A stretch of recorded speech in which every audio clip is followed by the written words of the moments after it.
Bhagyalakshmi upcoming எபிசோடில் இங்கே பாக்கியா வந்து எப்படியாவது கோபியை வீட்டை விட்டு வெளியே அனுப்பணும்னு முடிவோடு இருக்காரு. அப்போது இங்கே கோபி ராதிகாவுக்கு கால் பண்ணி ராதிகாட்ட சும்மா நலன் விசாரிக்கிற மாதிரி பேசிட்டு இருந்தார் இல்லையா. அதனால ராதிகா கிளம்பி இப்போ நேராக இங்கே கோபியை பார்க்க வீட்டுக்கு வராங்க.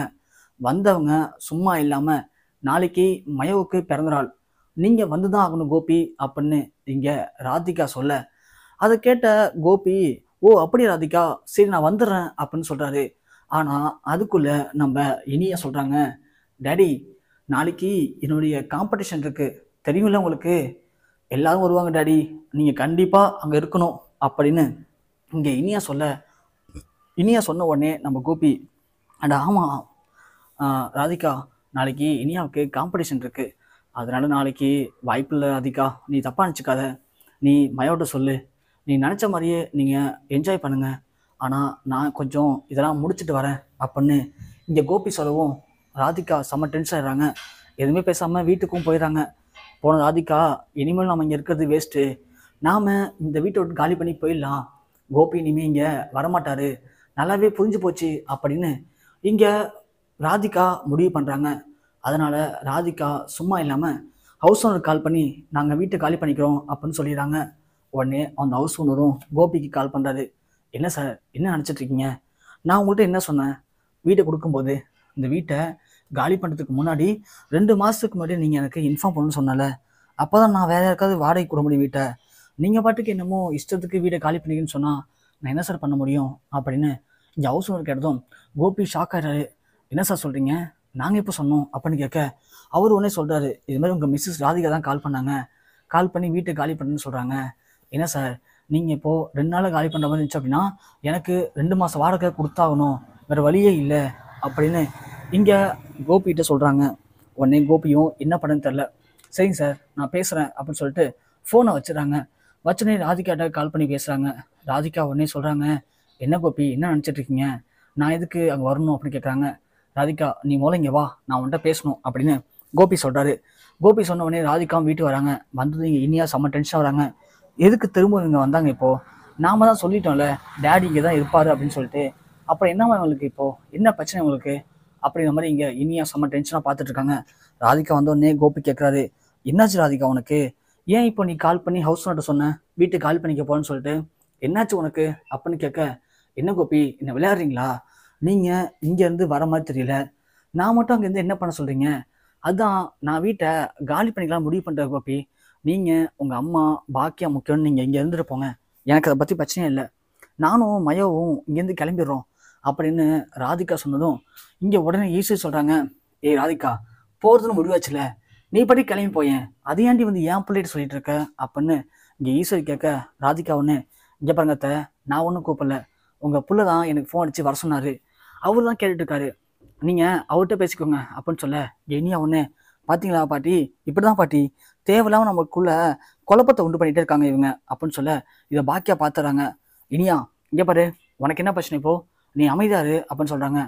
ஏன் பாக்கியா அவன் தடுக்கிறீங்க, பேசிட்டு விடுங்க இனியா, இனியா பேசணும், அதை கோபி பார்க்கணும், நீங்களாம் பார்த்து சந்தோஷப்படணும், அதுதானே ஆசை உங்களுக்கு அப்படின்னு சொல்ல, கோபி ஒன்னே என்ன ராதிகா என்ன பேசுகிறேன், இப்போ இனியா என்ன பேசிட்டா, தப்பாக எதுவும் பேசலையே அப்படின்னு சொல்ல, என்ன கோபி சொல்கிறீங்க, இனியா என்ன பேசிட்டாளா, இனி என்ன பேசினா தெரியுமா, காலம் இங்கே வரும்போது நான் அப்போவே முடிவு பண்ணிட்டேன் இனிமேல் இங்கே வரக்கூடாதுன்னு சொல்லிட்டு, நீங்கள் கூப்பிட்டீங்களே சரி கடைசியாக ஒரு வாட்டி பார்த்துட்டு போனால் இங்கே வந்தேன் அப்படின்னு சொல்ல, ராதிகா இனியா எதனாவது சும்மா கோபமாக பேசுவா, அதுக்காக மனசில் ஒன்றும் இருக்காது ராதிகா, அதுக்காக நீ வீட்டை கழி பண்ணிட்டு போவியா, அதெல்லாம் நீ இங்கே போனா நீ இங்கே இரு அப்படின்னு சொல்ல, ராதிகா என்னங்க என்ன பேசுகிறீங்க, என்னதான் இருந்தாலும் இனிய சொன்னது கரெக்டு தானே அப்படின்னு சொல்ல, பாக்கியா உடனே ராதிகா இனி என்ன பேசணும் அப்படி உங்கள்கிட்ட அப்படின்னு கேட்டதும் ராதிகா உடனே சொல்கிறாங்க, இல்லை பாக்கியா இது மாதிரி நான் காலம் இங்கே வந்தோடனே இனியா சொல்கிறா, இந்த குடும்பத்தை பிரித்ததுக்கு காரணமே நான் தான், கோபியோடைய இந்த நிலைமைக்கு காரணமே நான் தான், நீங்கள் மட்டும் எங்கள் டேடி கூட இருந்தீங்க அப்படின்னா எங்கள் டேடி சீக்கிரமாக செத்துருவார், எங்கள் டேடி சந்தோஷமாக இருக்கணும்னு ஆசைப்பட்றாரு, அதனால தான் அவர் இங்கே இருக்காரு, அவர் சந்தோஷமாக இருக்கும்னு நீங்கள் நினச்சிங்கன்னா தயவு செஞ்சு இனிமேல் இங்கே வராதிங்க, எங்கள் டேடிகிட்ட பேசாதீங்க, எங்கள் டேடியை பார்க்க வராதிங்க, எங்கள் டேடிக்கு டிவோர்ஸ் கொடுத்துட்டு எங்கேயாவது போயிடுங்க, எங்கள் டேடி முடிஞ்சதை முழிக்காதீங்கன்னு சொல்லி பாக்கியா பேசின ஒரு வார்த்தையும் எனக்கு அப்படியே நெஞ்சில் முழு தச்ச மாதிரி இருந்துச்சு. பாக்கியா பரவாயில்ல இனியா அவன் மனசில் இருக்கிறத பேசிட்டா, இங்கே நிறைய பேர் மனசில் அதானே இருக்குது, எல்லாரும் பேசுறதுக்கு பயப்படுறாங்க, ஆனால் இனியா பேசுறா அப்படின்னு சொல்லவும் பாக்கியவனே என்ன நீ அதெல்லாம் என்ன நினச்சிட்டு இருக்க? நான் உன்கிட்ட பல வாட்டி சொல்லிட்டேன், இந்த மாதிரி பெரியவங்க விஷயத்துல நீ தலையிடாதான்னு சொல்லிட்டு. இப்படி தான் பேர் வாங்கிட்டு இருக்கேன் நீ எல்லாத்தையும். உன்னை படிக்க வச்சு அதுவும் காலேஜ் அனுப்பியிருக்கேன். கொஞ்சம் கூட உனக்கு டீசென்சியாக இருக்காதா இனியா அப்படின்னு கேட்க, இனியா ஒன்று, என்னம்மா என்ன டீசென்சி வேணும் எனக்கு? நான் என்ன தப்பாக பேசினேன்? ஏன் பாட்டி நான் பேசுனது தப்பா? இவங்க நம்ம அப்பா வாழ்க்கையில் வந்ததுக்கு அப்புறம் தான் இவ்வளோ பிரச்சனையுமே.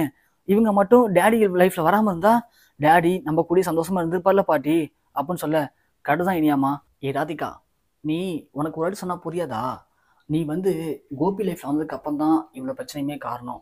நீ கோபி லைஃப்பை விட்டு போயிட்டனா அவன் எந்த பிரச்சனையுமே இல்லாமல் நிம்மதியாக இருப்பான். அதை தான் இனியா சொல்லியிருக்கா. அதை வந்து ஒரு பிரச்சனை மாதிரி இங்கே வந்து அவளே குறை சொல்கிற நீனு அப்படின்னு இங்கே ஈஸ்வரி கேட்க, உடனே பாக்கியா, அத்தை போதும் நிப்பாட்டுங்க. அவள் தான் வயசுக்கு மீறின பேச்சு பேசிகிட்டு இருக்கா. நீங்கள் அதுக்கு சப்போர்ட் பண்ணிருக்கீங்க. நீங்கள் எப்படி சப்போர்ட் பண்ணி தான் இனியா இப்படி கெட்டு போயிருக்கா. இனியா நீ பேசுனது தப்புன்னு சொல்லி சாரி கேளு முதல்ல அப்படின்னு சொல்ல, ஏம்மா எதுக்கு சாரி கேட்கணும்? இங்கே பாருமா, நீ வேணா பொதுநலமாக இருக்கலாம், ஆனால் எங்களால் அப்படி இருக்க முடியாது. எனக்கு எங்கள் டேடி வேணும். எங்கள் டேடியை என்னால் யாருக்கும் விட்டு கொடுக்க முடியாது அப்படின்னு சொல்ல, இனியா திரும்பவும் சொல்கிறேன், நீ பேசுனது தப்பு, அவங்கள்ட்ட சாரி கேளுன்னு சொல்கிறேன். மா நான் என்னம்மா தப்பாக பேசிட்டேன்? என்ன தப்பாக பேசிட்டேன்? இவங்க என்னைக்கு நம்ம அப்பா லைஃப்பில் வந்தாங்களோ அன்றைக்கி தாம்மா எல்லா பிரச்சனையும் ஆரம்பிச்சது. அது வரைக்கும் நம்ம வீட்டில் எந்த பிரச்சனையும் இருக்காது, சந்தோஷமாக இருந்தோம்மா நம்ம எல்லாருமே. இவங்க என்னைக்கு நம்ம வீட்டுக்குள்ளே வந்தாங்களோ அன்றைக்கே நிம்மதி போச்சு, சந்தோஷம் போச்சு. நம்ம தாத்தாவை இழந்ததுக்கு காரணமே இவங்க தாம்மா. நம்ம டேடி அன்றைக்கி இழந்துட்டோமா. டேடி போனதுக்கு அப்புறம் தாம்மா நம்ம வீட்டில் எல்லா பிரச்சனையுமே காரணம். நம்ம வீட்டில் எல்லாரும் சந்தோஷமாக சிரித்து பேசி எவ்வளோ நாள் ஆச்சுமா, உனக்கு ஞாபகம் இருக்கா? ஆனால் டேடி இப்போது பழையபடி வந்து நம்ம வீட்டில் உட்காந்துருக்காரு. ஆனால் இப்போ நம்ம வீட்டில் எவ்வளோ சந்தோஷமாக இருக்கும், எவ்வளோ ஹாப்பியாக இருக்கும். ஏம்மா அதெல்லாம் உனக்கு மறந்து போச்சாமா அப்படின்னு இங்கே இனியா பேச, இங்கே உடனே பாக்கியா, போதும் இனியா நீ வாயை மூடு முதல்ல, நான் சொல்கிறத மட்டும் நீ செய். நீ பேசுனது தப்புன்னு சொல்லி ராதிகாட்ட மன்னிப்பே கேளுன்னு சொன்னேன். அதை விட்டுட்டு நீ திரும்ப திரும்ப பேசிகிட்டு இருக்காத இனியா, அப்புறம் அம்மா நான் ரொம்ப கோவமாயிடுவேன் அப்படின்னு சொல்ல, கோவம் ஆகும்மா. நீ அன்றைக்கே கோவமாகி டேடிக்கிட்ட அவர் பண்ணுறதெல்லாம் தப்புன்னு சொல்லி சுட்டி காட்டி எடுத்து பேசியிருந்தீங்கன்னா இவ்வளோ பிரச்சனை வந்திருக்காதேம்மா. எங்களையும் பேசலாம்னு சொல்லிட்டீங்க, நீங்களும் பேசலை. நீங்கள் வேணால் புதுநலமாக இருக்கலாமா, ஆனால் நாங்கள் ஏமா புதுநலமாக இருக்கணும்? எங்களால் அப்படிலாம் இருக்க முடியாதுமா. எங்களுக்கு எங்கள் டேடி வேணும். இதே வீட்டில் நாங்களும் டேடியும் சந்தோஷமாக இருக்கணும்னு நாங்கள் ஆசைப்பட்றோம். அதை நீங்கள் தடுக்க முடியாதுமா அப்படின்னு நீங்கள் இனியா பேச, போது இனியா வாயை மூடுன்னு பாக்கியா சொல்கிறாங்க. இங்கே இனியா என்னால் முடியாதுமா, அவங்கள முதல்ல இங்கேருந்து கிளம்ப சொல்லுங்கள். நீங்கள் ஏன் இன்னும் நின்றுட்டு இருக்கீங்க? நீங்கள் கிளம்பி எங்கேயாச்சும் போங்க. எங்கள் டேடியை விட்டு நீங்கள் எங்கேயாச்சும் போனால் தான் எங்கள் டேடி நிம்மதியாக இருப்பார், நாங்களும் நிம்மதியாக இருக்க முடியும். இங்கேருந்து போங்களேன் ப்ளீஸ் அப்படின்னு இனியா சொல்ல, பாக்கியா உடனே இனியாவை பலனும் வர விட்றாங்க. இனியா என்ன பேசிகிட்டு இருக்க நீனு? சொல்லிக்கிட்டே இருக்கல, திரும்ப திரும்ப பேசிகிட்டு இருக்க அப்படின்னு இனியாவை அடித்ததும் ராதிகா உடனே, பாக்கியா என்ன காரியம் பண்ணீங்க? இனியாவை ஏன் அடிக்கிறீங்க? இனியா சொல்கிறதெல்லாம் கரெக்டு தானே பாக்கியா? நான் வந்ததுக்கப்புறம் தானே உங்கள் குடும்பத்தில் இவ்வளோ பிரச்சனையும் காரணம். நான் தான் போகிறேன்னு சொல்லிட்டேனே, அப்போ ஏன் நீங்கள் இனியா அடிச்சிங்க அப்படின்னு சொல்ல, இனியா ஒன்று, போதும் நிப்பாட்டுங்க. உங்களுடைய இந்த நடிப்பெல்லாம் வேற யார்கிட்ட வச்சுக்கோங்க, எங்கள்கிட்ட வச்சுக்காதீங்க. அவங்க எங்கள் அம்மா, என்னை அடிப்பாங்க, ஏன் என்னை கொல்லுவாங்க. அதுக்கு அவங்களுக்கு எல்லா உரிமையும் இருக்குது. ஆனால் அதை கேட்கறதுக்கு உங்களுக்கு எந்த உரிமையும் இல்லை அப்படின்னு சொல்ல, பாக்கியா உடனே இனியாவை திரும்பவும் அடிக்க கை ஓங்குறாங்க. உடனே ஈஸ்வரி, ஏ பாக்கியா அப்படின்னு சொல்லி பாக்கியாவோட கையை பிடிச்சி, இங்கே போகிற பாக்கியா, இன்னொரு வாட்டி நீ இனியா மேலே கை வச்ச அப்படின்னா உனக்கு இந்த வீட்டில் இடம் இருக்காது, அந்தாண்ட போடி முதல்ல அப்படின்னு பாக்கியாவை பிடிச்சி தள்ளி விடுறாங்க. இதெல்லாம் பார்த்துருந்த கோபிக்கு திடீர்னு நெஞ்சு விழுந்துருது. கோபி அப்படின்னு நெஞ்சை கையை பிடிச்சிட்டு சோஃபாவில் விழுறாரு. உடனே இங்கே ஈஸ்வரி இனியான்னு பதறி போய், டேடி என்னாச்சு டாடி என்னாச்சு டாடின்னு இனியா ஓடி அழுகுறாங்க. ராதிகா ஒரு பக்கம் அவங்களுக்கு என்ன பண்ணுறதுன்னு தெரில. செலியம் ஒன்று, இதை தான் சொன்னோம் அப்போவே, இந்த பிரச்சனைலாம் பண்ணாதீங்க, டேடி செட் ஆகாதுன்னு சொன்னோம், கேட்டிங்களாம்மா? நீங்களும் அவங்களும் அடித்த கூத்தில் இப்போ என் டேடி திரும்பவும் மயங்கிட்டாரு. அவர் ஏன் இப்படி போட்டு பாடாப்படுத்துறீங்க? முதல்ல தயவு செஞ்சு இங்கேருந்து எல்லாரும் கிளம்புங்க அப்படின்னு சொல்கிறாங்க. ஈஸ்வர் உடனே சொல்கிறாங்க, டேய் செலியா கார் புக் பண்ணா, அப்பாவை முதல்ல ஹாஸ்பிட்டல் அழைச்சிட்டு போகலாம்டா அப்படின்னு சொல்கிறாங்க. சரின்னு உடனே கோபி அழைச்சிட்டு அங்கேருந்து எல்லாம் கிளம்பி ஹாஸ்பிட்டலுக்கு போகிறாங்க. இங்கே கோபி அரை மயக்கத்தில் யோசிச்சிட்டே போகிறாரு. நாம் பண்ண மிகப்பெரிய தப்பு தான் இன்றைக்கி நம்ம குடும்பத்தில் இவ்வளோ பெரிய பிரச்சனையை உண்டு பண்ணியிருக்கு. நாம் மட்டும் ஒழுங்காக பாக்கியாவை புரிஞ்சுக்கிட்டு இந்த வீட்டில் ஒழுங்காக வாழ்ந்துருந்தா இவ்வளோ பிரச்சனை வந்திருக்காது. நாம் பாக்கியாவை சரியாக புரிஞ்சிக்காம பாக்கியாவை தூக்கி அடிச்சிட்டு ராதிகா தான் முக்கியம் சொல்லிட்டு போனோம். அதனால தான் இன்றைக்கி நம்ம குடும்பத்தில் இவ்வளோ பிரச்சனையுமே காரணம் அப்படின்னு கோபி என்ன பண்ண தெரியாமல் தான் பண்ண தப்பை கொஞ்சம் கொஞ்சமாக யோசிச்சு பார்த்துட்டு அப்படியே அரை மயக்கத்தில் ஹாஸ்பிட்டலுக்கு கொண்டு போகிறாங்க.